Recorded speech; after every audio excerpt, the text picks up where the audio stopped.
The waitress slammed the check onto the counter, like a verdict, her voice cutting through the diner. If you're not ordering, you're blocking paying customers.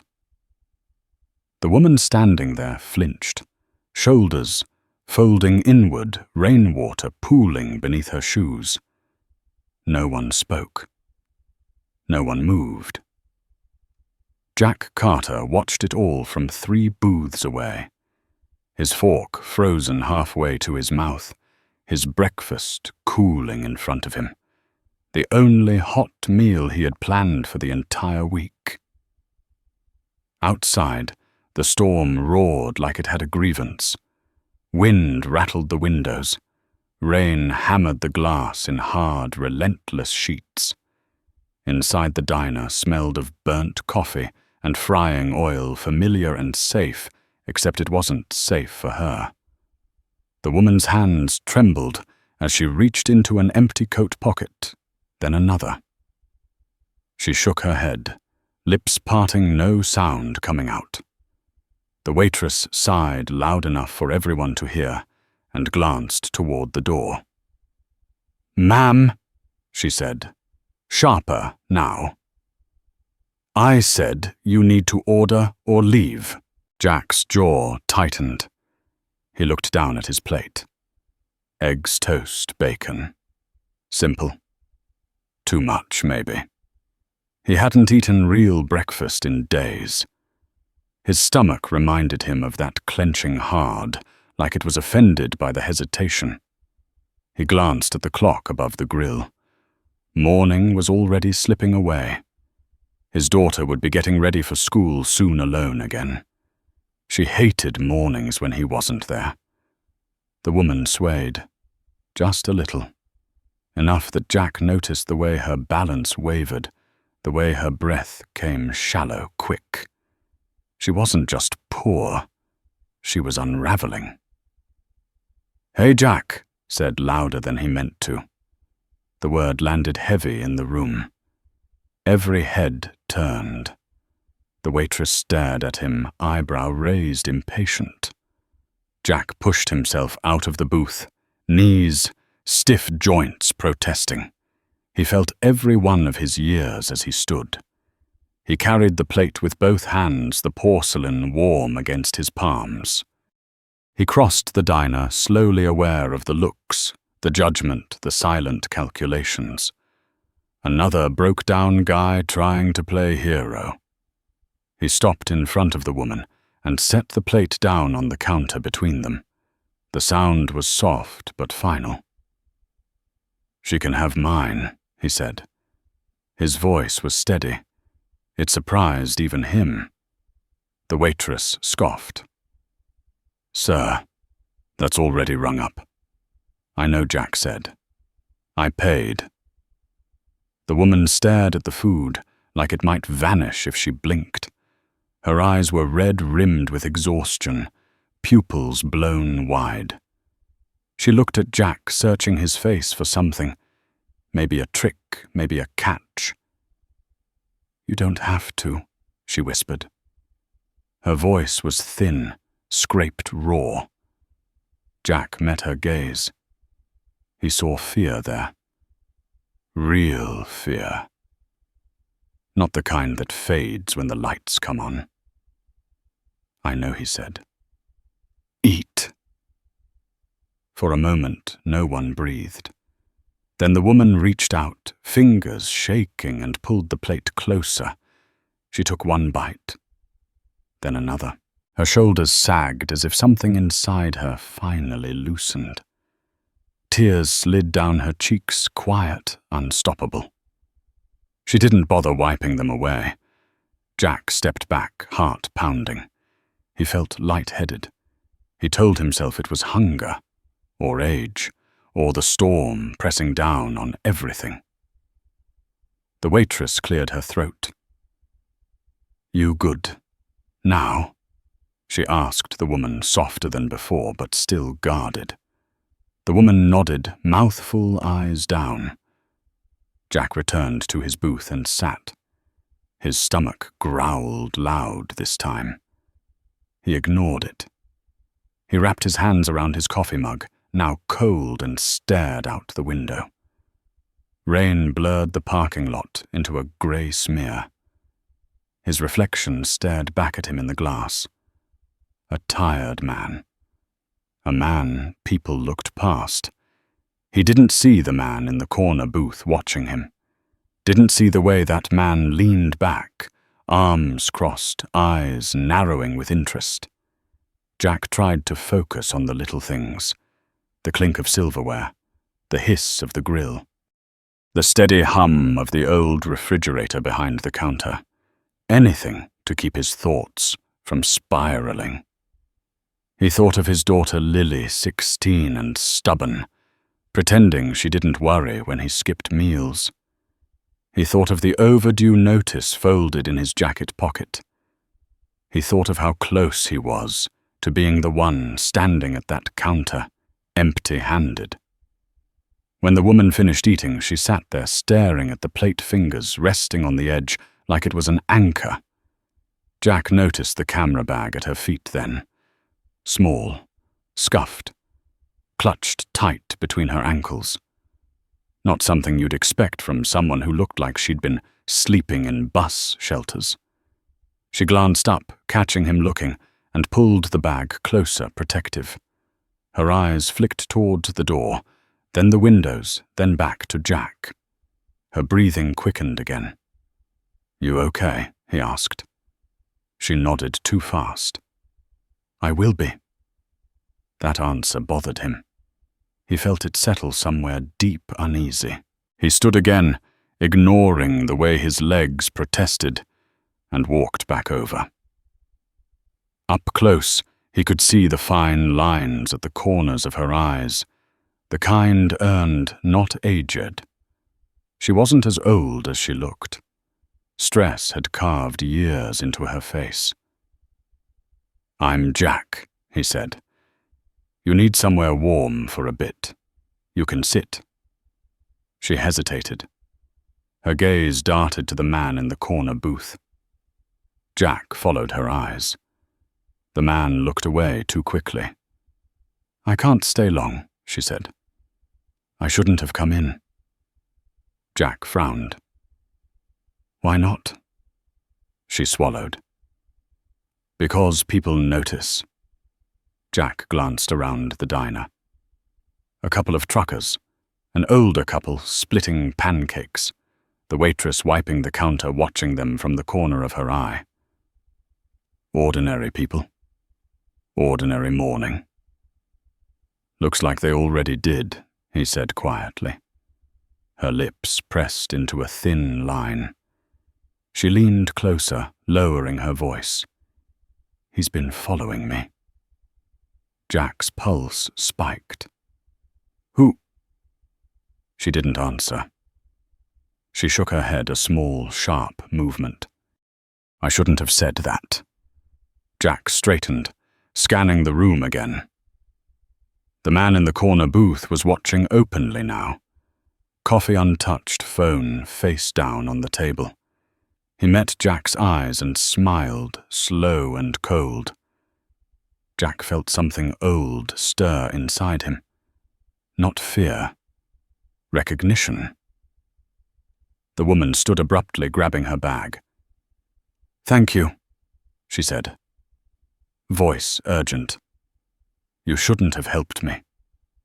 Jack reached into his pocket and pulled out the few bills he had left, folded thin from being handled too many times. He held them out. "Take this. Get somewhere safe." She stared at the money like it weighed 100 pounds. "I can't." "You can," he said. "And you should." Her fingers closed around the bills. She looked up at him, eyes shining, and for a moment he saw something else there. Not just fear, resolve, intelligence, a mind working fast, calculating exits risks. "What's your name?" he asked. She hesitated. "Mara," she said. The pause told him it wasn't the truth. "That's okay," Jack said. You don't owe me anything. She nodded once. Then she turned and walked toward the door, shoulders squared, moving like someone who refused to run anymore. The man in the corner booth stood as she passed, blocking her path just long enough to be unmistakable. "Rough morning," he said to her, voice smooth. Jack was on his feet before he realized it. "She's leaving," he said, stepping between them. "Problem?" The man smiled wider. "Just checking on a friend." "She's not your friend," Jack said. The room had gone quiet again. The storm seemed to press closer. Rain louder, wind angrier. The man's eyes flicked over Jack, dismissive measuring. "You should sit down," the man said. "This doesn't concern you." Jack held his ground. His heart hammered, but his voice didn't waver. "It does now." For a long moment no one moved. Then the man chuckled softly and stepped aside. "Have it your way." Mara didn't look back. The door swung shut behind her, bell jangling, the sound swallowed by thunder. Jack stood there, chest tight, aware of the eyes on him, the judgment, the curiosity. He returned to his booth, slowly, legs unsteady. His coffee was still cold. His plate was gone. Across the diner, the man sat back down and lifted his phone, typing something with deliberate calm. Jack didn't see that. He was already thinking about how close he'd come to something worse. How thin the line really was. He didn't know that a decision made on an empty stomach in a storm-soaked diner had just set something in motion that wouldn't stop. Not for weeks. Not until everything he thought he knew about power, worth, and being invisible was torn wide open. Jack did not sleep that night. The storm had passed, but something else lingered, a pressure that sat heavy on his chest, tightening every time he closed his eyes. He lay on the couch, fully dressed, boots still on, listening to the refrigerator hum and the distant sound of trucks on the highway. Every few minutes, he checked the front window, half expecting to see headlights, sweep across the yard and stop. Lily noticed before he said anything. She always did. She stood in the doorway with her backpack slung over one shoulder, watching him move through the kitchen the next morning, slow and distracted, coffee untouched. "You're shaking," she said. "I'm fine," Jack replied too quickly. He forced a smile that didn't reach his eyes. "Just didn't sleep great." She narrowed her eyes, unconvinced. "You didn't eat dinner either." He shrugged, rinsing a mug that was already clean. "I ate late."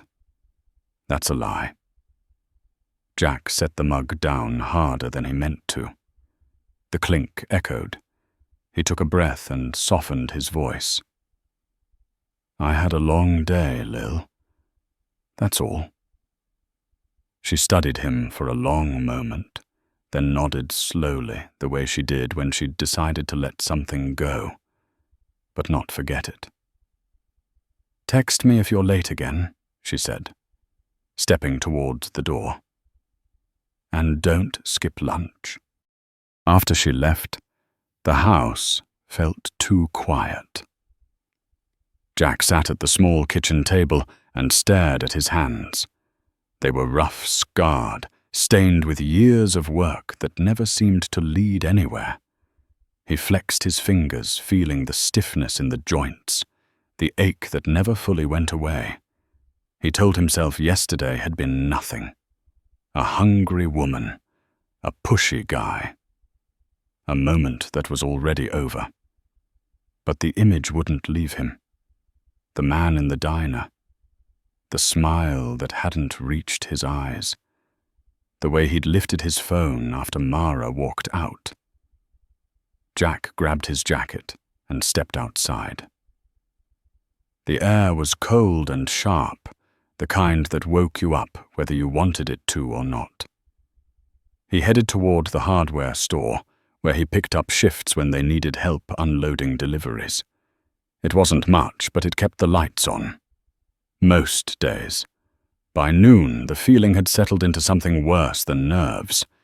It was certainty. He was being watched. It started small. A dark sedan parked across the street when he came out for lunch, engine idling, windows tinted. It was gone when he looked back a minute later. A man standing too close behind him, in line at the grocery store, breathing slow, steady. Then gone when Jack turned. Each time he told himself he was imagining it. That paranoia was what happened when you let fear take the wheel. By the third time, he knew better. That evening, as the sun dipped low and shadows stretched across the living room floor, a knock came at the door. Sharp, deliberate, not the kind you ignored. Jack didn't answer right away. He moved quietly to the window and peeked through the curtain. Two men stood on his porch. Both wore dark jackets. Both stood too straight, too still. One held a slim leather folder under his arm. Jack's pulse hammered. He opened the door anyway. "Yes?" he asked. "Mr. Carter," the taller man said. It wasn't a question. "We'd like a word." Jack glanced past them, scanning the street. Empty. "About what may we come in?" "No," Jack said. His voice surprised him. It was firm. "You can talk here." The men exchanged a look.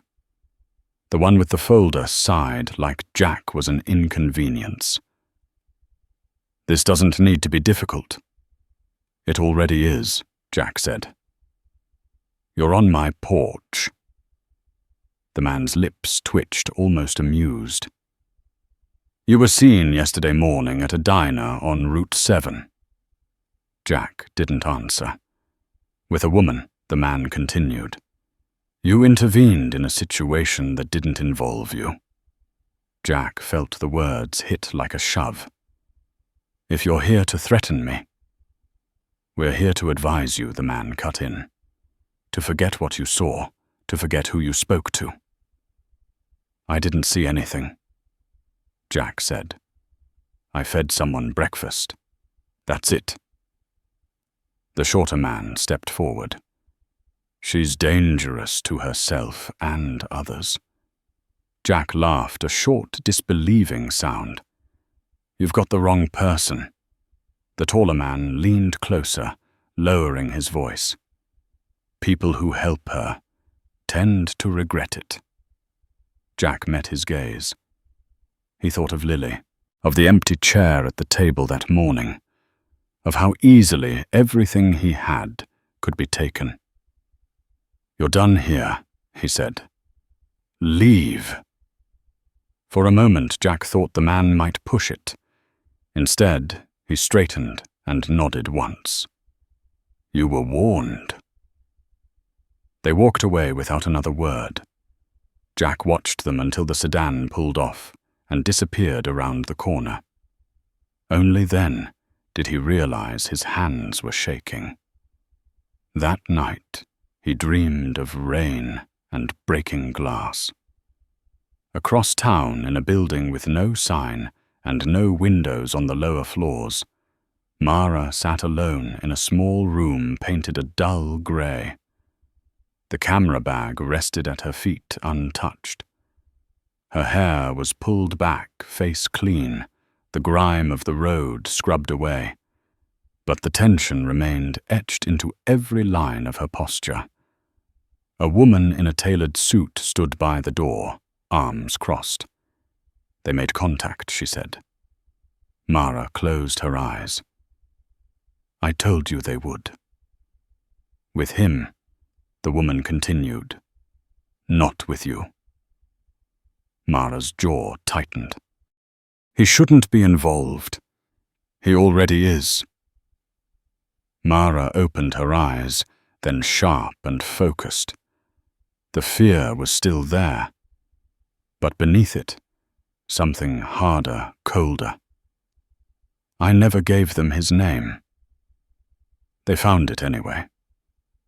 Mara exhaled slowly. I won't let them hurt him.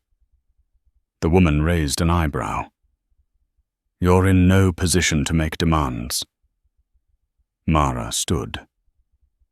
You brought me here because you need me. The woman studied her, then nodded. That may be true. Then protect him, Mara said, or this stops. Silence stretched between them. Finally, the woman spoke. We'll keep an eye on him. That's not enough. It's what I can promise for now. Back in his house, Jack sat at the table. The lights off, listening to the quiet. He replayed the conversation on his porch again and again, every word, every look. He wondered how a simple act could spiral so fast. How invisible men like him could suddenly matter to people who moved in shadows.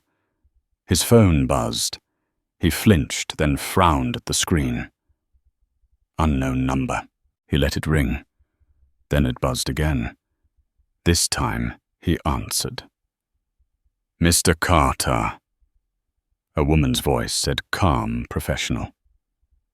My name is Diane Keller. I represent a client who believes you may be in danger. Jack's throat went dry. Who is this, really? I'm calling to ask you to trust me, she said, and to tell you not to speak to anyone else about yesterday. Not friends, not family, not the police. Jack stood pacing. You think I'd take advice from a stranger after what just happened? I think Diane said carefully that you already understand more than you want to. Jack stopped moving. Where is she? There was a pause. Safe, Diane said. For now. Jack closed his eyes. The room seemed to tilt. They came to my house. I know, Diane replied. That's why I'm calling. What did I walk into? Jack asked. Diane's voice softened. Something much bigger than a diner. Much bigger than any of us. Jack thought of the man's smile, the phone, the warning. Then why Mia? Another pause. Longer this time. Because Diane said you were never supposed to matter. And you did. The line went dead. Jack stared at the phone in his hand, heart racing. Outside, a car passed slowly, tires hissing on wet pavement. He didn't look out the window this time. He already knew the truth. Whatever had started in that diner wasn't over. It was just getting started. Jack learned quickly what it felt like to live inside a narrowing box. Every day after that call, the walls crept closer. He stopped taking the same route to work. He parked under different lights. He memorized the sound of Lily's footsteps on the stairs, the rhythm of her key in the door, the exact second her bedroom light clicked off at night. He did not tell her why he insisted on picking her up himself, why he waited in the car with the engine running until she walked through the school doors.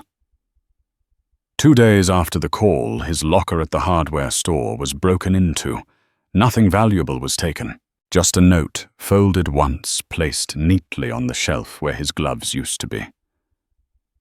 You don't know who you're protecting. His hands went cold. He crumpled the paper and threw it away, then dug it back out of the trash. 10 minutes later, smoothing it flat like it might explain itself if he stared long enough.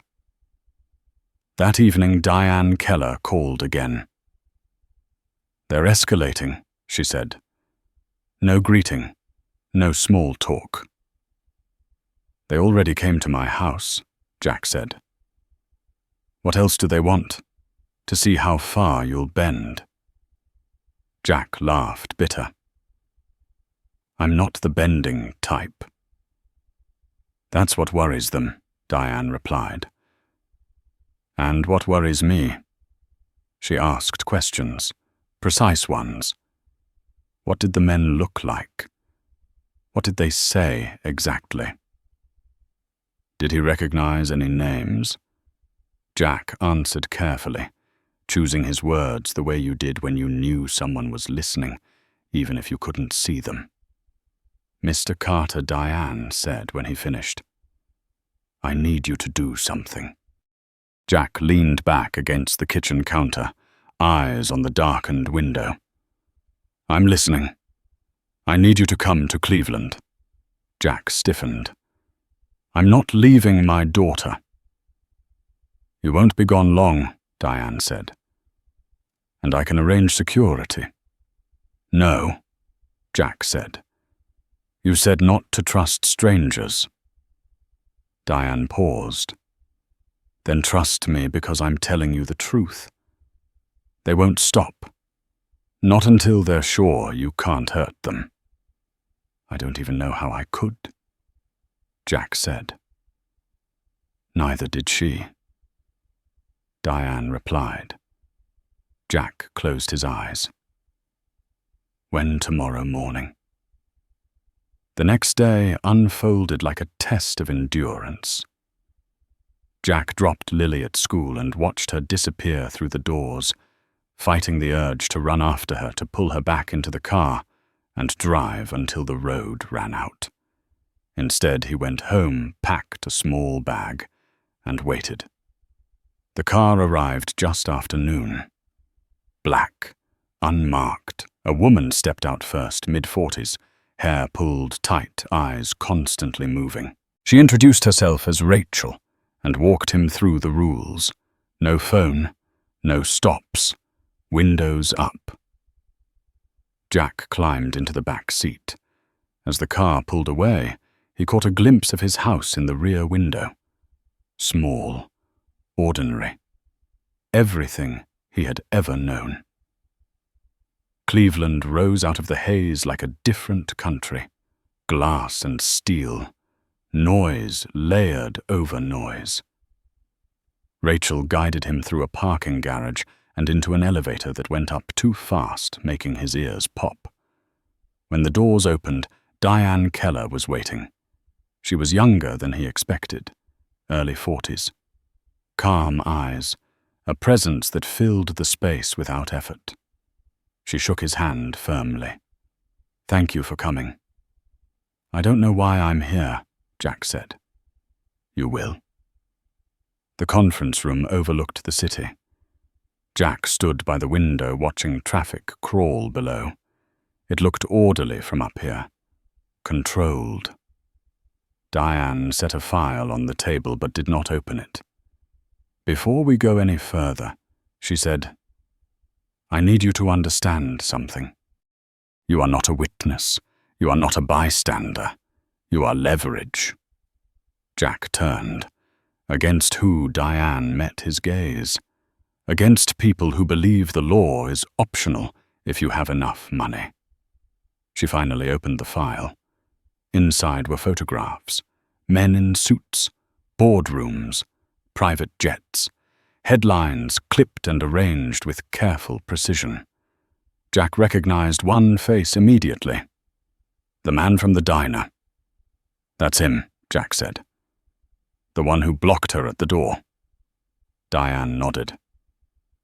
"Evan Crowell, senior partner at Crowell Strategic. Fixer, enforcer, he doesn't get his hands dirty. He hires people who do." Jack swallowed. "And Mara." "That is not her name," Diane said gently. Jack exhaled. I figured. Diane slid another photo across the table. The same woman, clean, composed, standing behind a podium, flashing cameras, a name printed beneath the image. Margaret Hale. Jack stared. She looks different. She was different, Diane said. Before they broke her. Diane leaned back. Margaret Hale was the chief executive officer of a media analytics firm valued at over 9 figures. She uncovered evidence tying Crowell strategic to data manipulation that affected regional elections, housing markets, healthcare pricing. She prepared to go public. They threatened her. Then they tried to destroy her credibility. Jack felt the room tilt. And she ran. She disappeared, Diane corrected. By choice. She needed proof they couldn't erase. Jack's mind raced. And me. You fed her breakfast, Diane said. And more importantly, you intervened. Jack shook his head. That doesn't make me special. No, Diane said. It makes you inconvenient. She explained the plan in pieces, how Margaret had recorded conversations, how she'd hidden backups, how Crowell believed she was broken alone, finished, how he underestimated her, how he underestimated Jack. They think you're nothing, Diane said. A tired man in a diner. That's your power. Jack paced.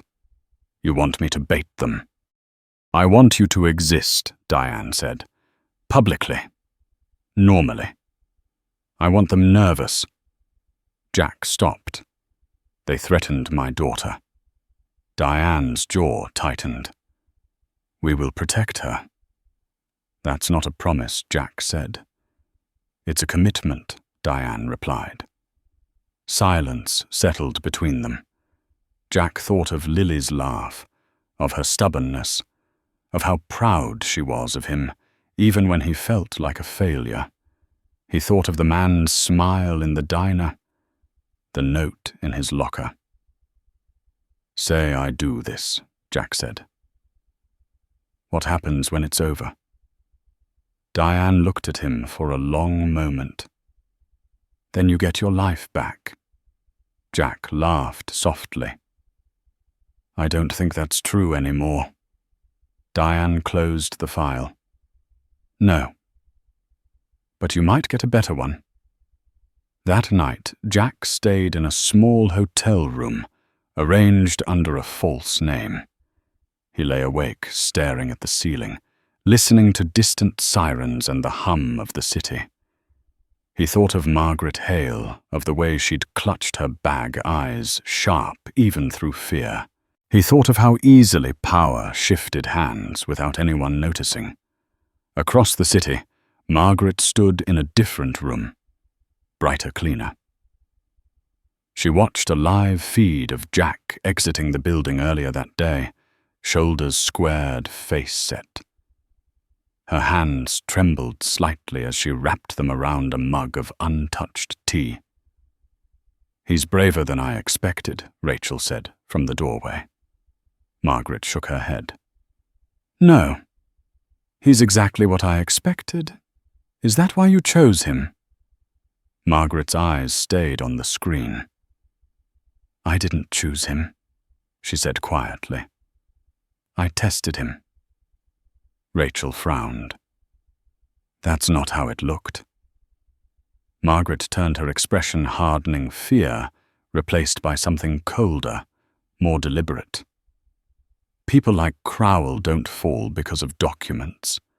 They fall because the wrong person refuses to look away. Rachel hesitated, and if Jack breaks, Margaret's jaw clenched.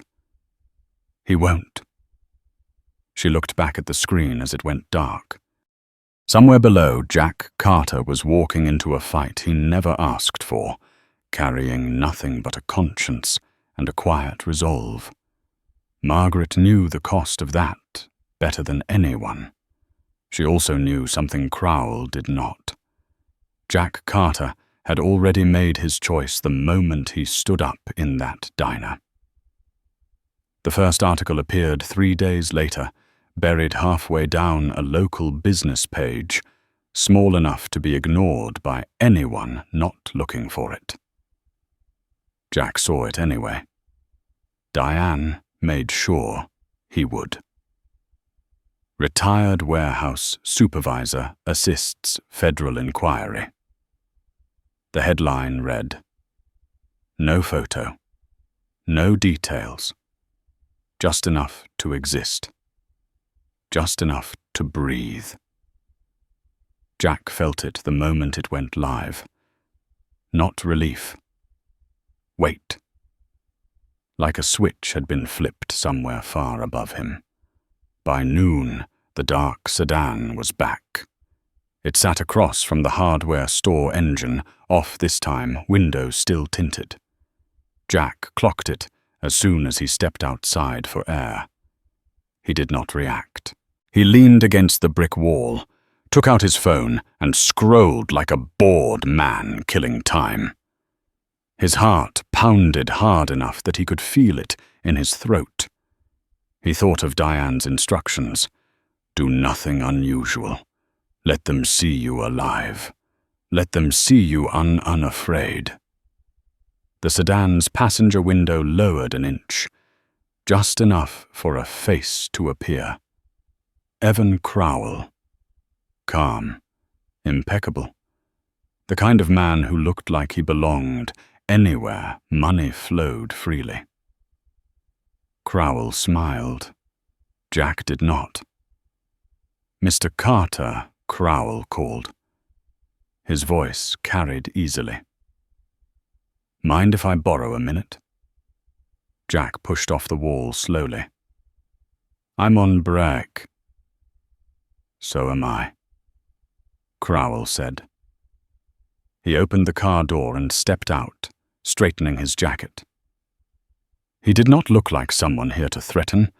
He looked like someone here to negotiate. Jack glanced at the store entrance. His supervisor was inside. Other workers, too. Witnesses. Crowell noticed the look and smiled again. "Relax," Crowell said. "This is a friendly conversation." Jack folded his arms. "You came to my house. That didn't feel friendly." Crowell tilted his head, studying Jack like an object that had surprised him by speaking. "That was a courtesy," he said. "You ignored it." "I fed someone breakfast," Jack said. "That's all." Crowell chuckled softly. "That's what you think."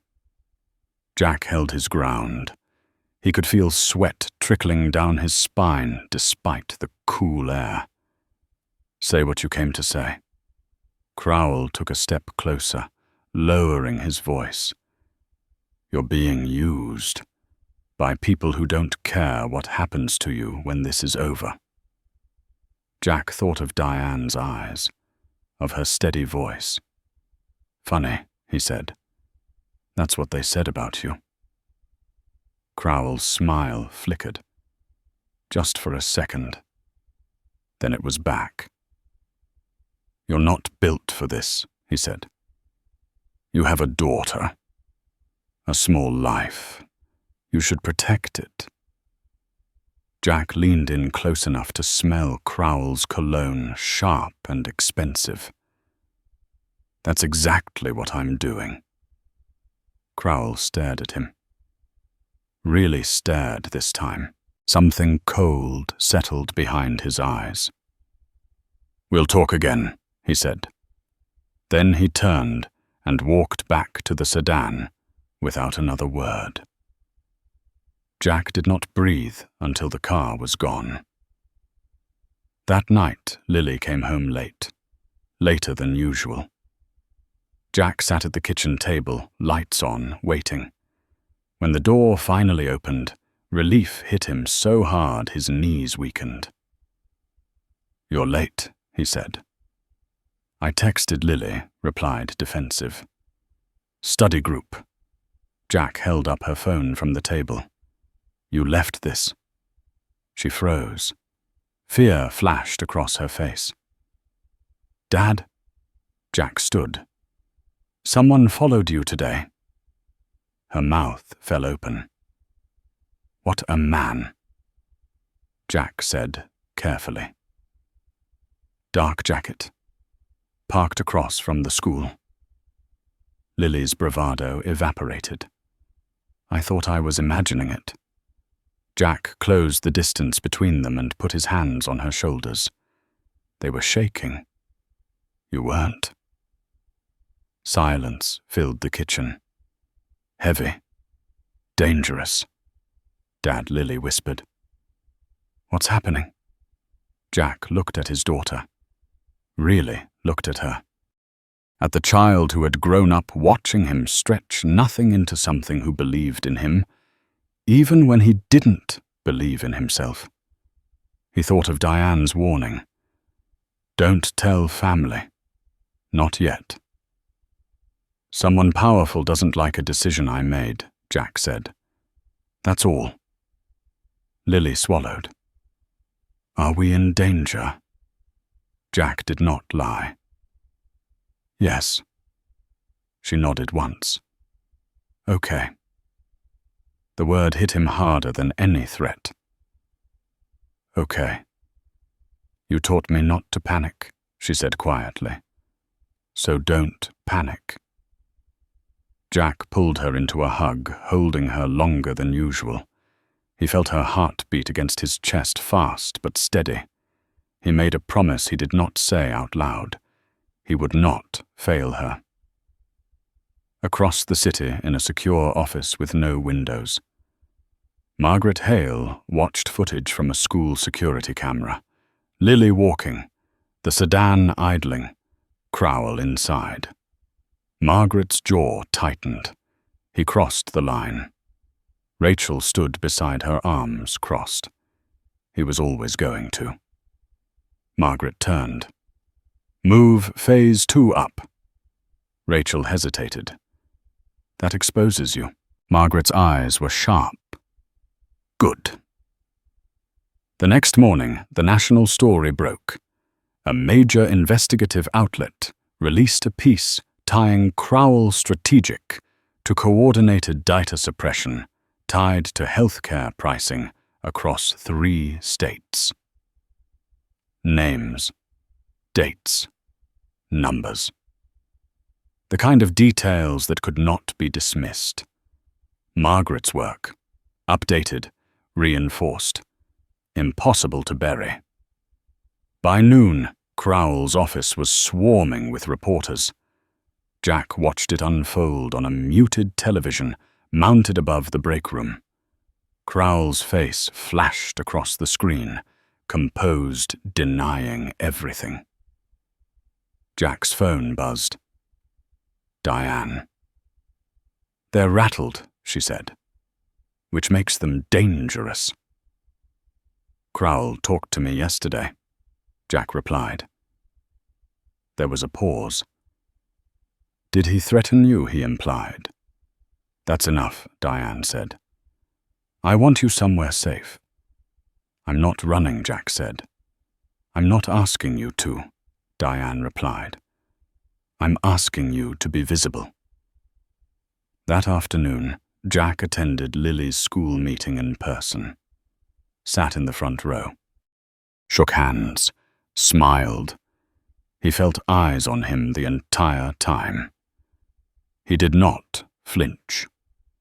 That evening, a package arrived at the house. No return address.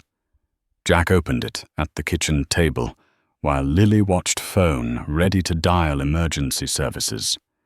Inside was a single photograph.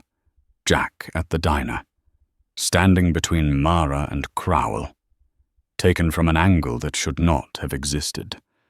On the back, a message written in neat block letters. Last chance. Jack stared at it for a long time. Then he turned the photo over and slid it into a drawer. Lily watched him. "What does that mean?" "It means," Jack said slowly, "they're scared." That night, Margaret stood alone in her room staring at a different screen. Live footage. Jack Carter, walking Lily into their house, arm around her shoulders, posture protective, unyielding. Rachel spoke softly behind her. If he backs out now, no one would blame him. Margaret did not turn. "He won't." "How do you know?" Margaret's voice was steady. "Because men like Crowell mistake humility for weakness, and they always underestimate the ones who've already lost everything." She closed her eyes. The storm was coming. This time, she would not run. The call came just before dawn, the kind that dragged you out of sleep, already braced for bad news. Jack answered on the second ring, heart racing. Lily's door still closed down the hall. Diane's voice was low, urgent. "They've filed an injunction." Jack sat up, rubbing his face. "Against who?" "Against Margaret." Diane said, "Emergency order. Gag provision. Asset freeze request. They're trying to bury her before she speaks." Jack swung his legs over the side of the couch. Cold floor. Cold air. "And me?" "They're circling you," Diane replied. "Which means you're doing exactly what we need." Jack laughed once, short and humorless. "That's not comforting." "No," Diane said. "It's honest." By mid-morning, the town felt different, quieter, watchful. Jack noticed it in the way people glanced at him and then looked away, in the way the hardware store radio cut abruptly from music to news. Crowell's name echoed through the aisles, followed by phrases like alleged misconduct and internal review. No conclusions. No consequences. Not yet. Jack kept his head down. He stocked shelves. He smiled when spoken to. He checked the door every few minutes. When his shift ended, he did not linger. He drove straight to Lily's school and waited, engine-idling eyes, scanning the parking lot. Lily climbed into the passenger seat without a word. She buckled in hands, steady eyes forward. "There was a man," she said, watching again. Jack's grip tightened on the wheel. "Did he approach you?" She shook her head. "Just stood there. Like he wanted me to notice." Jack pulled away from the curb. "That's the point." They drove in silence. At home, Jack locked the door and drew the curtains. He made grilled cheese for lunch because it was something he could control. Lily ate quietly, watching him over the rim of her glass.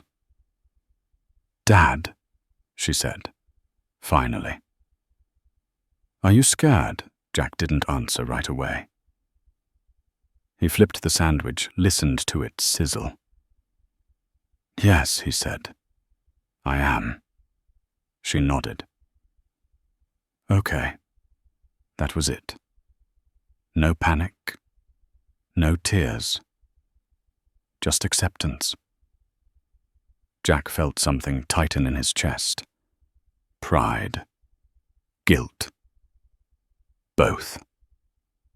The next move came from an unexpected direction. That afternoon, Margaret Hale walked into a federal building in broad daylight, cameras flashing, reporters shouting questions over one another. She did not hide her face. She did not hurry. She wore a dark suit, hair pulled back, posture rigid with purpose. When a reporter asked why she'd resurfaced, now she stopped.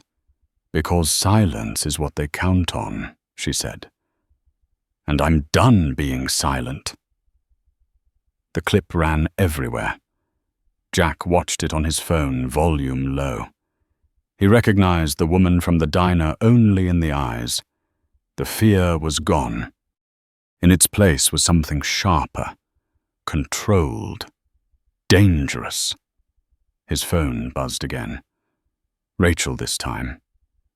"She's forcing their hand." Jack stared at the screen. "And mine." "Yes," Rachel replied. "Which means we need to talk." They met that evening in a parking garage beneath a nondescript office building. Rachel stood by a concrete pillar coat collar, turned up, scanning the shadows. Jack parked and stepped out, hands visible. "You shouldn't be here," Jack said. "Neither should you," Rachel replied. "But here we are." She led him to a car with tinted windows.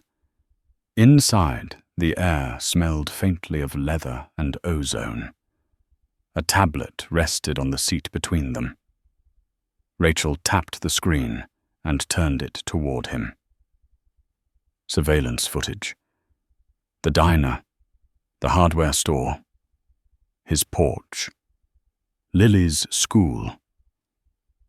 "They've been building a narrative," Rachel said, "trying to paint you as unstable, a man manipulated by a fugitive executive." Jack's jaw clenched. "So I'm the villain now?" "They want you to be," Rachel said, "because if they discredit you, they weaken her." Jack leaned back, exhaling slowly. "What do you need from me?" Rachel met his gaze. "I need you to testify." Jack froze. "In court." "In a deposition," Rachel corrected. "Under oath, recorded." Jack laughed. "You said I wasn't a witness." "I said you were leverage," Rachel replied. "This is how leverage works." Jack stared at the screen again. His own face looked older there, smaller, but his eyes were clear. "They'll tear me apart." "Yes," Rachel said. "They will." Jack closed his eyes. He thought of Lily, of the man at the diner, of the photo in the drawer. When tomorrow morning. That night, Jack barely slept. He sat at the kitchen table long after Lily went to bed, the house wrapped in silence. He wrote a note and folded it, then unfolded it and tore it up. He checked the locks. He checked them again. Across the city, Margaret sat in a different kitchen. Lights dimmed, papers spread out before her. Diane stood nearby, arms crossed. "He's agreeing," Rachel said over speaker. Margaret nodded once. "Good." Diane frowned. "This puts him directly in the crosshairs." Margaret's voice was quiet. "He's been there since the diner." Diane sighed. "You're asking a lot of him." Margaret looked at the photo on the table. Jack standing between her and Crowell. "I know." The deposition room was cold and bright. Jack sat at the table, hands folded, a microphone clipped to his shirt. Across from him, Crowell's attorneys arranged their papers with practiced ease. Crowell himself was not present. That was intentional. The questions started simple. Name, address, employment history. Jack answered calmly, voice steady. Then they sharpened. "You claim you felt threatened," one attorney said. "Isn't it true you've had conflicts at work before?" "No," Jack said. "You've struggled financially," another said. "Isn't it possible you were motivated by the promise of reward, Num? Isn't it true You inserted yourself into a situation that did not involve you. Jack looked at the attorney. Really looked. It involved a woman being cornered, he said. That involves everyone. A murmur rippled through the room. The attorney pressed on. You have no proof of wrongdoing. Jack leaned forward. Neither did they, he said. Until they did. The room went still. By the time it ended, Jack's throat was raw, his head pounding. Rachel guided him out a side exit past cameras and shouted questions. She did not answer them. Neither did he. Back home, Lily waited on the couch. She stood when he walked in. Did you do it? She asked. Jack nodded. Yes. She crossed the room and hugged him hard. I'm proud of you. Jack closed his eyes, holding her close. Outside, a car passed slowly, then kept going. For the first time in days, it did not stop. Somewhere downtown, Evan Crowell watched the deposition footage alone, face expressionless. When it ended, he set his phone down carefully, so he said softly to the empty room, "The little man has teeth." He smiled, but this time it didn't reach his eyes. The backlash was swift and calculated. By morning, Jack's name was everywhere it mattered and nowhere it helped. Commentators called him confused. Blogs called him opportunistic. A morning show host laughed and asked why a tired warehouse worker thought he belonged in a fight between corporations. Jack watched the clip with the volume off, Lily beside him on the couch, both of them reading the captions, crawl like insects across the screen. They don't know you, Lily said. They don't want to, Jack replied. The phone rang all day. Old numbers, new numbers. Some left messages. Most didn't. The hardware store manager called once, voice tight, apologetic. Corporate wants to review things, he said. Just temporary. Jack thanked him and hung up. Temporary had a way of becoming permanent when money got nervous. By afternoon, the sedan returned. This time, it did not hide across the street. It parked directly in front of the house, blocking the driveway. Jack stood at the window watching two men step out. Different faces, same posture. Stay here, he told Lily. I'm not a child, she said. I know, Jack replied. That's why I'm asking. He stepped outside before they could knock. The air felt charged, thick with something electric. One of the men smiled politely. The other did not bother. Mr. Carter, the smiling one, said, We're with a private security firm. I doubt that Jack said. The man's smile tightened. We're here to ensure everyone's safety. Jack glanced at the car. No logo, no plates. You can leave. We can't, the second man said. His voice was flat. Not yet. Jack felt a flicker of anger cut through the fear. If you don't leave my property, I call the police. The smiling man raised his hands. Of course, we just wanted to make sure you received the message. Jack folded his arms. You already sent one. This one's clearer, the man said. He gestured toward the house. People get hurt when they don't know when to stop. Jack took a step closer. He was aware of how small he looked next to them, how easy it would be. He did not step back. You're done here, he said. Every word you say now makes things worse for the people you work for. The men exchanged a look. Something like doubt passed between them. The smiling one sighed. We tried. They left without another word. The sedan pulled away slowly, deliberately, like a promise. Inside, Lily stood by the door. Pale, but composed. I recorded it, she said, holding up her phone. Jack exhaled. Good. That night, Diane called. They're getting sloppy, she said, which means they're scared. Scared people do dangerous things, Jack replied. Yes, Diane said, which is why Margaret wants to see you. Jack closed his eyes. In person. She insists. They met in a warehouse on the edge of the city, the kind of place you wouldn't notice unless you were looking.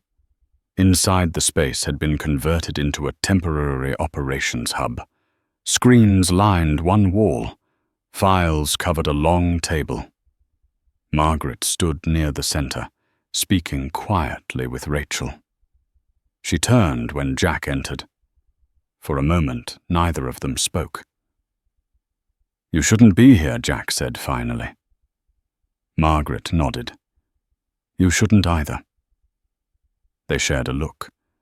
Something unspoken passed between them. Recognition, responsibility. Thank you, Margaret said. It was simple. Unadorned, it carried weight. Jack shrugged. I didn't do it for you. I know, Margaret replied. That's why it matters. She gestured for him to sit. They went over the plan. The real one. Not the fragments. Not the careful half-truths. Margaret spoke with precision, laying out the network Crowell had built, the shell companies, the data suppression, the politicians who looked the other way, because it was easier. Jack listened, jaw tight, absorbing the scale of it. They control narratives, Margaret said. They don't need to be right. They just need to be louder. And you, Jack asked. Margaret met his gaze. I need to be undeniable. Rachel leaned forward. Which is where you come in. Jack stiffened. I already testified. This is different, Rachel said. Public, voluntary. You tell your story. Unfiltered. Jack shook his head. They'll tear Lily apart. Margaret spoke softly. They already tried. Jack stood. No. Margaret did not argue. She stood as well. I won't ask you to sacrifice your daughter, she said. I already did that once. To myself. Jack paused. He looked at her, really looked. The strength, the scars beneath it. Then why bring me here? Because Margaret said there's something they don't know yet. She tapped a tablet and turned it toward him. A paused video frame.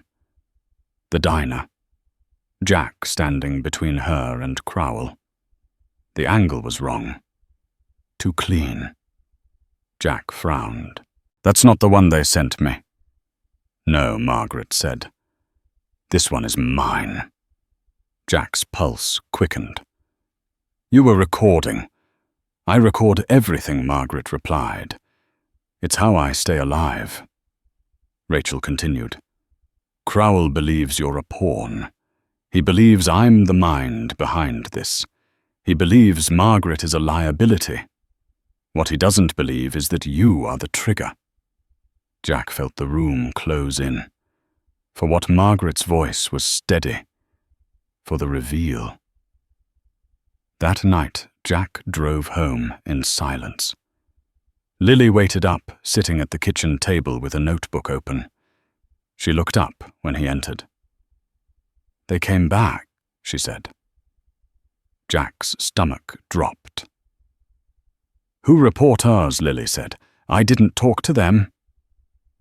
Jack crossed the room and hugged her. "You don't have to talk to anyone." She nodded against his chest. "I know." Later, when the house was quiet again, Jack sat alone and stared at the walls. He thought about the life he had built. Small, careful, enough. He thought about how easily it could all disappear. He thought about the men who believed fear was leverage. His phone buzzed. A message from Margaret. One line. "Tomorrow changes everything." He did not reply. Across town, Evan Crowell stood in his office, city lights glittering behind him. His assistant hovered near the door, nervous. "They're planning something," she said. Crowell smiled thinly. "Of course they are." He picked up his phone and scrolled through footage of Jack. Ordinary moments. Driving. Waiting. Watching. "He thinks he's brave," Crowell said. "He thinks he's chosen." The assistant hesitated. "What if we're wrong about him?" Crowell's smile hardened. "No one like him ever matters." Back in his house, Jack stood at the window watching the street. He felt the weight of what was coming settle into him. Fear was still there. So was resolve. He did not know how this would end. He only knew one thing with absolute clarity. He was done being invisible. The press conference was announced at dawn, leaked before it was scheduled, before anyone could prepare for it properly. By the time Jack woke Lily and drove her to school, every news station was already speculating. Analysts argued, commentators laughed. A retired warehouse worker and a disgraced executive, they said. A stunt, a distraction. Nothing more. Jack listened without sound, knuckles white on the steering wheel. Lily stared straight ahead, jaw set. "They're wrong," she said quietly. "I know," Jack replied. He pulled the car to the curb and waited until she was inside the building before driving away. He did not leave immediately.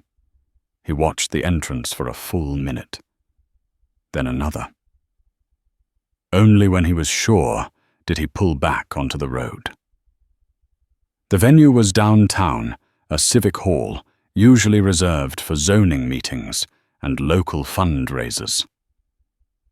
By the time Jack arrived, it was ringed with vans and satellite dishes, cables snaking across the pavement like veins. Security waved him through without comment. Inside, the air buzzed with low conversation, the scrape of chairs, the sharp smell of coffee, and nerves. Margaret was already there. She stood near the stage posture, straight hands loosely clasped, speaking quietly with Diane and Rachel.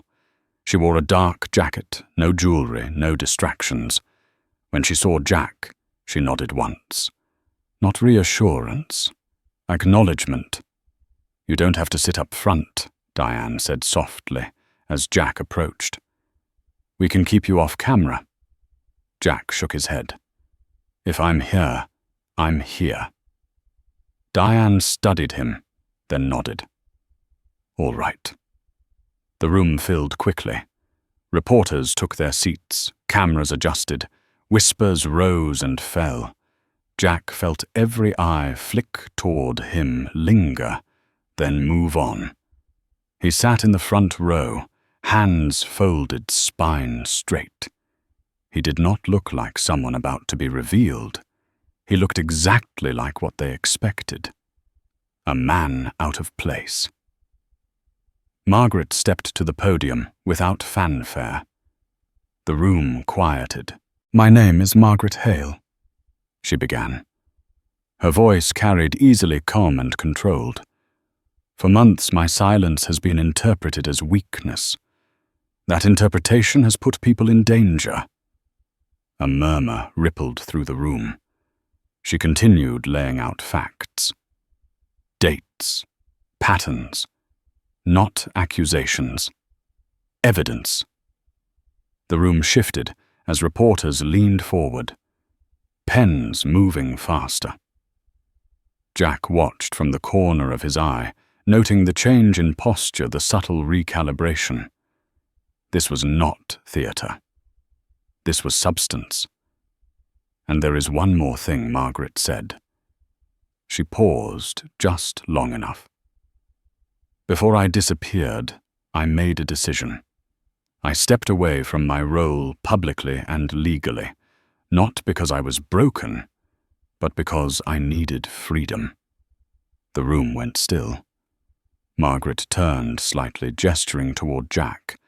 The man seated here was not chosen at random. He was not recruited. He was not compensated. He intervened when no one else did. Cameras swung toward Jack. The lights felt hot on his skin. Margaret's gaze held steady. He has been described as confused, as manipulated, as insignificant. Jack met her eyes. He is none of those things, she said. And now neither am I. She reached into a folder and withdrew a document. Effective this morning, I have reassumed my position. The room erupted. Shouts, questions overlapping. Jack felt the shockwave of it, physical, like a door slamming open. Margaret did not raise her voice. She waited. When I stepped away, she continued. Once the noise subsided, the board was informed that control would revert under specific conditions. Those conditions have been met. A reporter stood. Are you saying you're the chief executive officer again? Margaret looked directly into the camera. I never stopped being the majority shareholder. The room exploded again. Jack felt something cold and electric run through him. This was the turn. He could feel it. The air had changed. Margaret raised a hand. Silence followed, slower this time, reluctant. There are people who believe power belongs only to those who announce it. Loudly, she said. They are wrong. Power belongs to those who understand when to wait. She stepped back from the podium and nodded toward Jack. For weeks, attention has been focused on why this man mattered, she said. You've asked the wrong question. Every camera in the room trained on him. Jack stood. The sound of chairs shifting echoed. He felt his heart pound, but his voice when he spoke was steady. I didn't know who she was, he said. I didn't care. A few reporters scoffed. Jack ignored them. I saw someone being cornered, he continued. I did what I'd want someone to do for my daughter. A reporter shouted. Were you aware she was a powerful executive? No, Jack said. And if I had been, I hope I still would have done the same thing. The room stilled again. This time it stayed that way. Margaret stepped back to the podium. This case was never about exposure, she said. It was about accountability. She nodded to Diane. Diane stepped forward, voice crisp. As of this morning, multiple agencies have opened formal inquiries into Crowell's strategic and affiliated entities. Subpoenas have been issued. Jack felt the weight lift just slightly. Not gone, but shifting. Across town, Evan Crowell watched the feed in his office face, rigid. His phone buzzed repeatedly on the desk. He did not answer. That's not possible, his assistant said. Pale. She can't just. Crowell slammed his hand down. She planned this. Back in the hall, Margaret delivered the final blow. "There is one last misunderstanding I'd like to correct," she said. "The idea that this man is expendable. He is not." She looked at Jack. "Because he is the reason this didn't end quietly." The cameras lingered on him as the room descended into chaos. Jack sat back down slowly, breath shallow, hands shaking just enough that he noticed. He did not look away. When it was over, when the questions dissolved into noise and security began ushering people out, Margaret approached him. "You held," she said. Jack exhaled. "So did you." She hesitated, then nodded. "They'll come for me harder now." Jack looked around the emptying room. They already were. Outside, the sun had broken through the clouds. Reporters surged forward, shouting questions, names, demands. Security formed a barrier. Jack felt someone grasp his arm. "Mr. Carter," a reporter called, "do you feel responsible for what happens next?" Jack turned. The question hung in the air. "Yes," he said. "That's why I'm here." The words followed him as he was escorted away, as he stepped into the light as the doors closed behind him.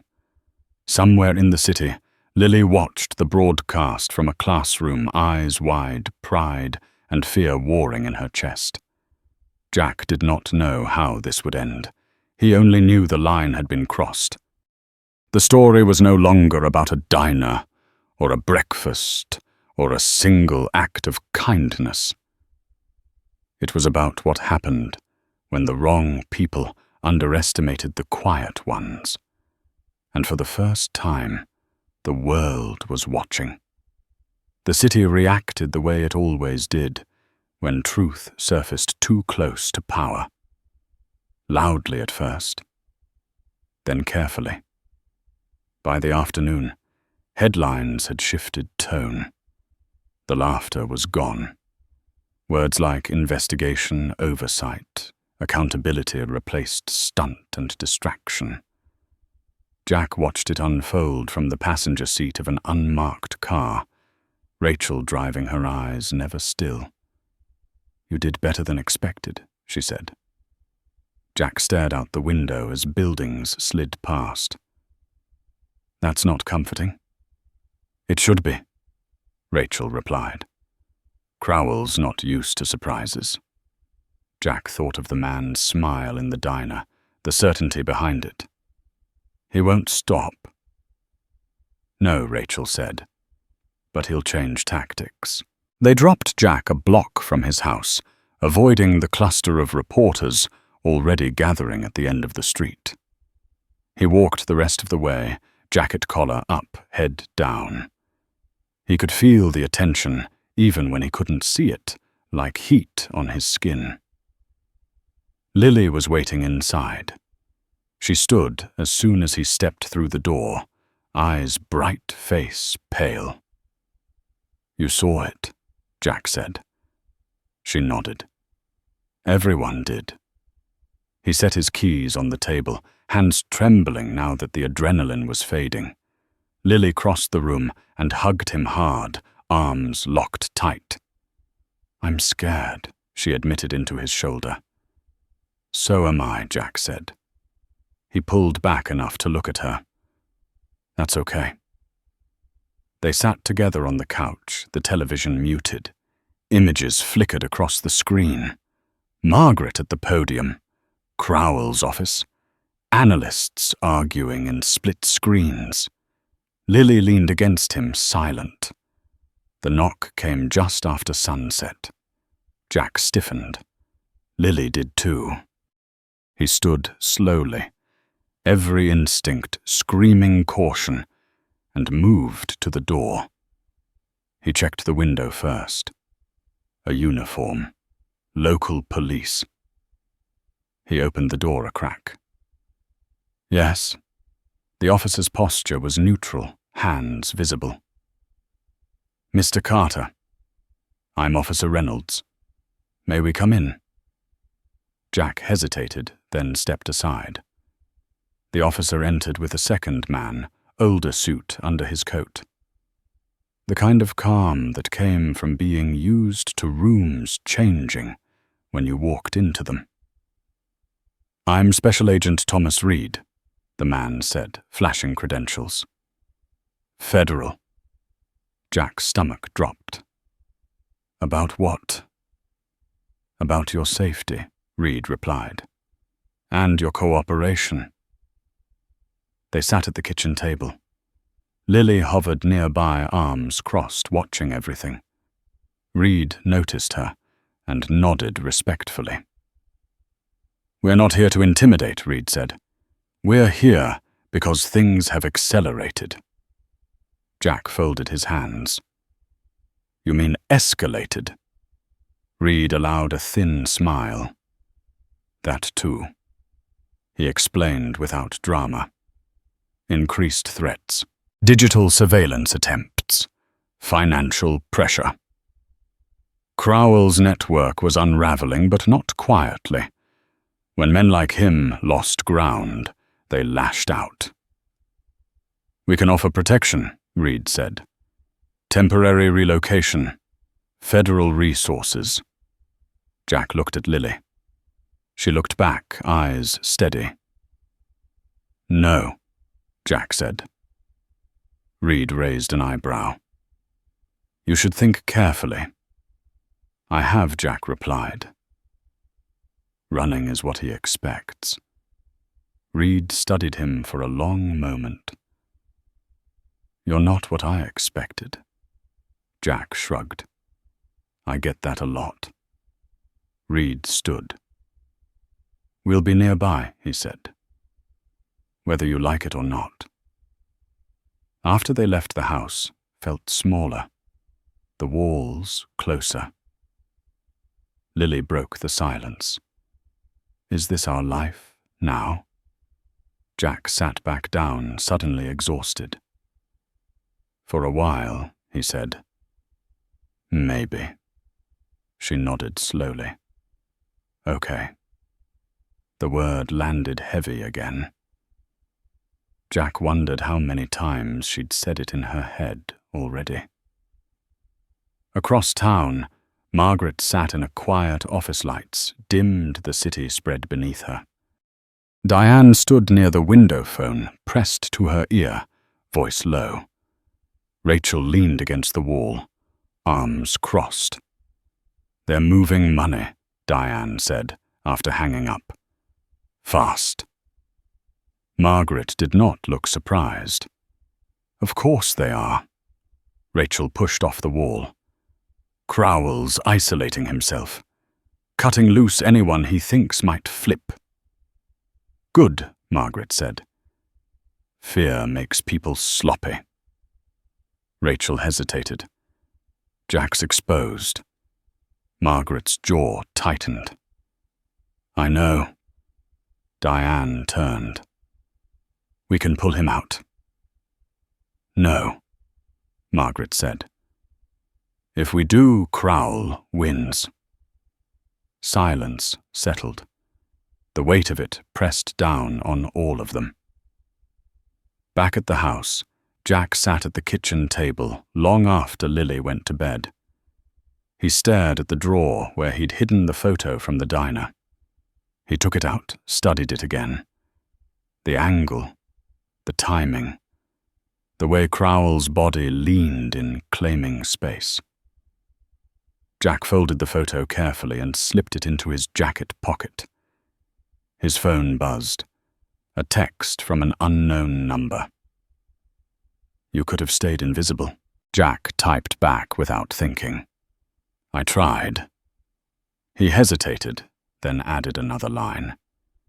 "It didn't work." The response came almost immediately. "We can still fix that." Jack smiled, thin and humorless.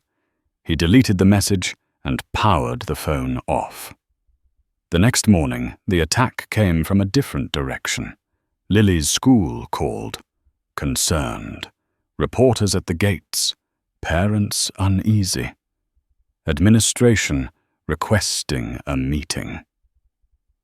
Jack sat across from the principal, hands folded, listening as concerns were voiced in careful language. Safety, disruption, reputation. "You're asking me to pull her out," Jack said. "We're asking you to consider alternatives," the principal replied. Jack stood. "There are none." He took Lily's hand and walked out, cameras flashing the moment they hit the sidewalk. Jack shielded her with his body, moving quickly, deliberately. He did not run.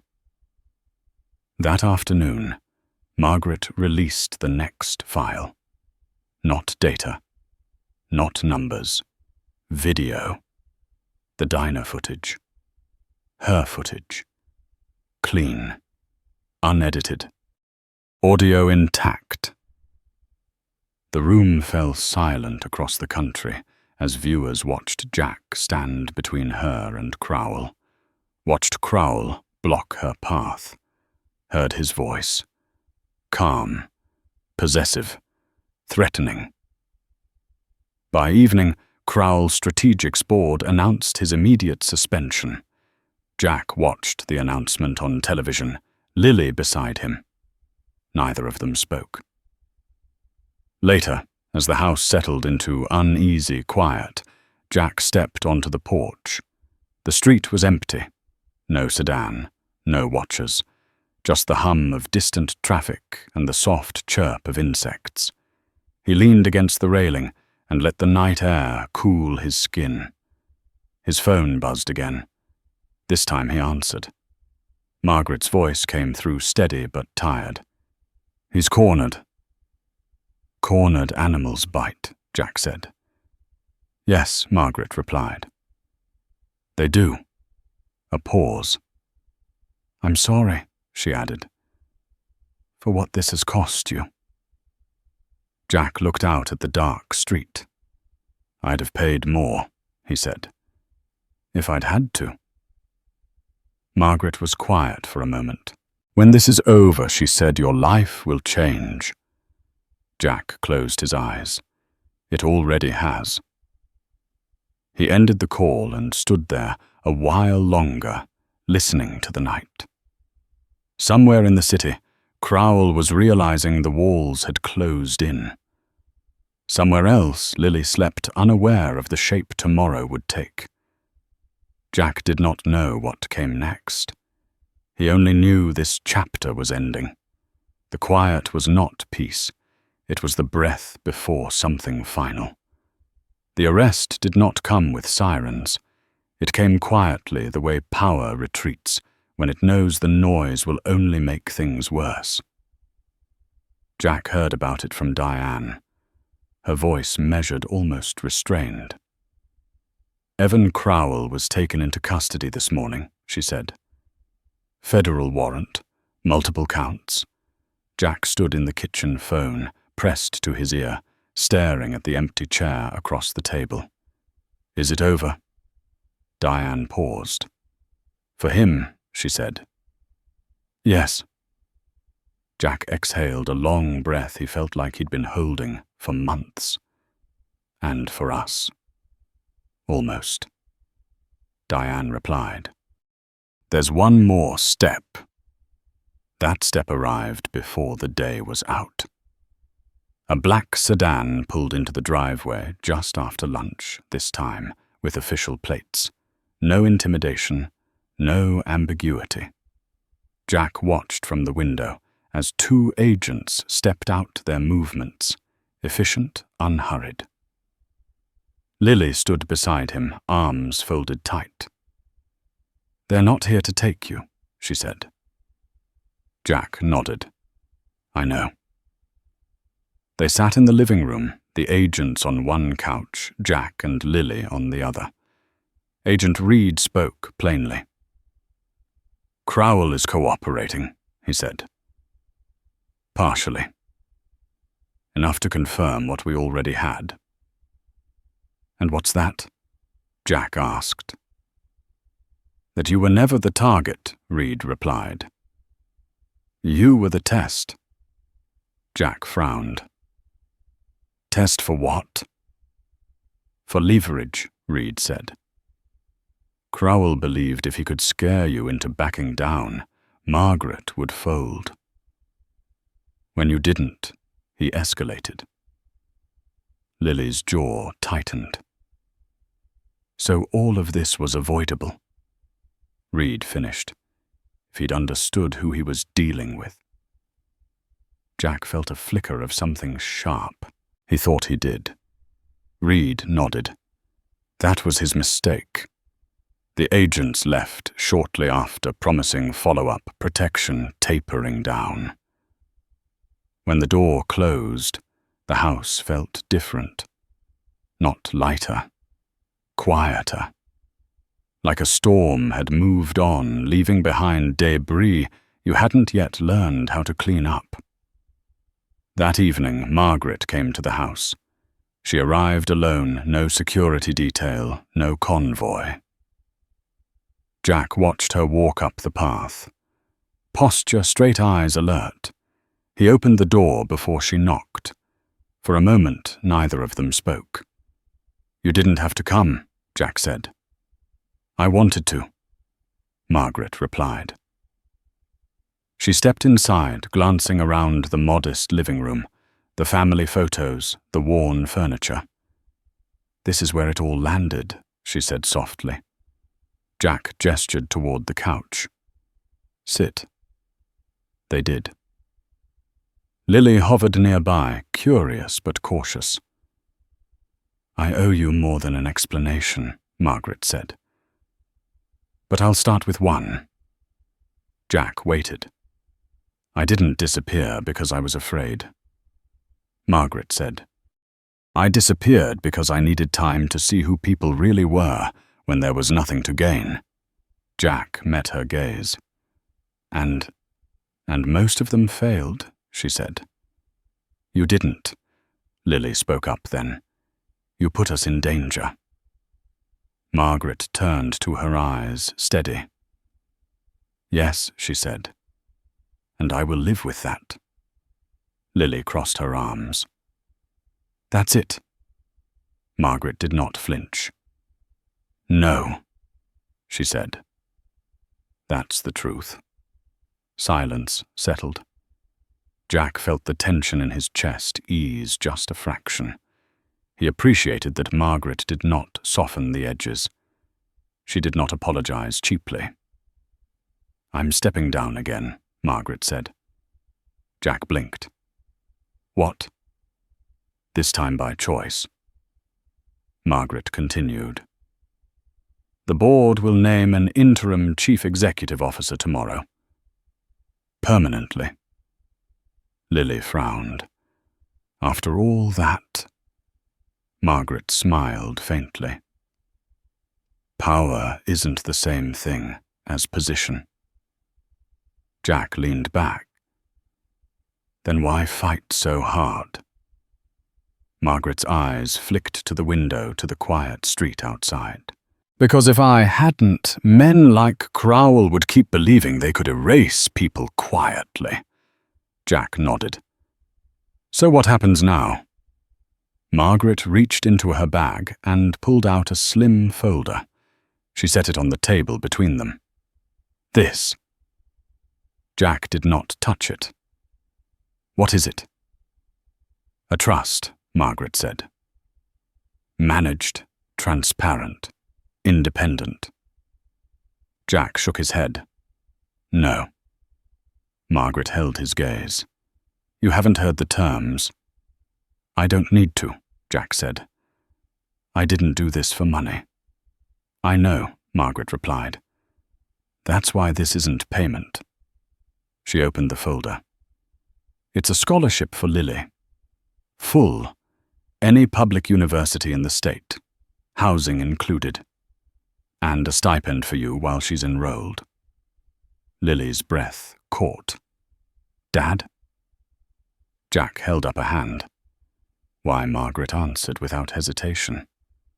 Because Crowell came after your daughter to get to me, and because you stood your ground anyway. Jack stared at the papers, words blurring. He thought of Lily's dreams, the way she talked about college, like it was a distant country she might never reach. "You don't get to buy absolution," Jack said quietly. Margaret nodded. "I know. This isn't that." Lily stepped forward. "If we say no," she asked, "what happens?" Margaret looked at her. Nothing, she said. "You go on as you were." Lily looked at Jack. "And if we say yes?" Jack swallowed. He felt the weight of the decision press down on him. Pride, fear, responsibility. He thought of the breakfast he'd given away without thinking, of how small that act had seemed at the time. "We'll think about it," he said. Margaret closed the folder. "That's all I ask," she stood. "Whatever you decide," she added, "you changed more than you know." After she left, Jack and Lily sat at the table in silence. The folder lay unopened between them. "I don't want charity," Lily said finally. Jack nodded. "Neither do I." She looked up at him. "But I want choices." Jack felt something break open in his chest. "So do I." He opened the folder. The days that followed were quieter. Reporters drifted away. The sedan never returned. Crowell's name faded from headlines, replaced by new scandals, new villains. The world moved on the way it always did. Jack returned to work briefly, then not at all. The hardware store downsized. He didn't fight it. For the first time, he didn't need to. Lily received her acceptance letter a week later. She cried when she opened it. Jack did too, though he tried to hide it. On a cool evening, Jack drove back to the diner on Route 7. The storm was long gone. The windows glowed warm against the dark. He took a seat by the counter and ordered coffee. The waitress brought it over, glanced at him. "You look familiar," she said. Jack smiled. "I get that sometimes." He sipped the coffee, watching the door, thinking about how easily everything could have gone another way, about how close he'd come to staying invisible. He didn't know what came next. He only knew one thing with certainty. Some lines, once crossed, changed the shape of your life forever. Jack woke before the alarm. The house still wrapped in the quiet that came only at dawn, the kind of quiet that no longer felt dangerous. He lay there for a moment, listening to Lily's steady breathing down the hall, to the soft tick of the old clock on the wall, to his own heartbeat, slowing into something normal. For the first time in a long while, the future did not feel like a threat waiting to happen. He made coffee and sat at the kitchen table as light crept through the blinds. The folder from Margaret lay closed beside him. Now no longer something that felt heavy or forbidden, just paper and possibility. Lily had accepted the scholarship, not out of gratitude, out of resolve. Jack respected that more than he could put into words. Life did not turn into a miracle overnight. It settled, slowly, intentionally. Jack took a part-time consulting job with a small logistics firm, work that valued experience over appearances. No title that impressed anyone. Just work that paid fairly and ended before dinner. He liked that. Lily threw herself into preparing for college, her confidence growing quietly like something rooted deep instead of shouted from the rooftops. They were still careful. Jack still checked the locks, still noticed unfamiliar cars. But fear no longer dictated their movements. It existed, It simply did not lead.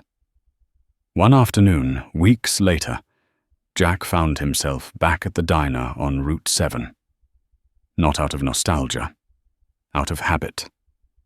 He took the same stool by the counter, ordered the same coffee. The waitress set the mug down and paused, studying him. "You're the guy," she said. Jack looked up. "I get that sometimes." She shook her head. "No, you're the guy who stood up that day."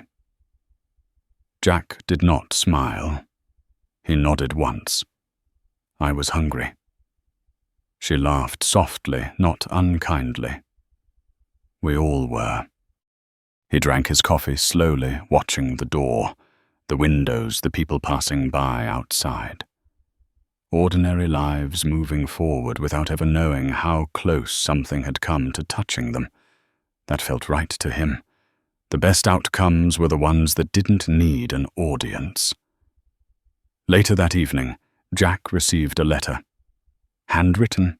No letterhead, no legal language. Just a few lines. "I'm learning how to breathe again. I'm learning what it means to walk into a room without flinching." None of that started with power or money. It started with someone seeing me when I didn't know how to be seen. "I hope you're finding your own quiet. Thank you for standing when it mattered." There was no signature. Jack didn't need one. He folded the letter and placed it in the drawer beside the old photograph from the diner. Two moments, two versions of the same truth. That small acts done without calculation could shift the direction of things far bigger than a single life. That night, Lily sat across from him at the table college brochures spread out between them. She pointed at a campus photo, eyes bright. "This one feels right," she said. Jack studied the picture. Brick buildings, trees, students walking with purpose instead of fear. "Then that's the one," he said. She smiled. Not wide, not loud. Just sure. The world outside kept turning. New headlines replaced old ones. Crowell became a cautionary tale, then a footnote. Margaret stepped away from the spotlight and into something quieter, something earned. Jack returned to being a man most people didn't recognize, and he was fine with that, because he knew something now that he hadn't before. That being overlooked did not mean being powerless. That dignity didn't announce itself. That the measure of a person wasn't found in what they controlled, but in what they refused to walk past. Some mornings, Jack still woke early, still listened to the house breathe, still felt the weight of choice and consequence, but it no longer crushed him. It grounded him. And if there was one thing he wished others understood, it was this. You never know which ordinary moment will be the one that matters. You never know who is watching how you behave when nothing seems at stake. If this story stayed with you, if it reminded you that quiet courage still has a place in the world, take a moment to like and subscribe and share your thoughts by commenting 3 words that speak to you.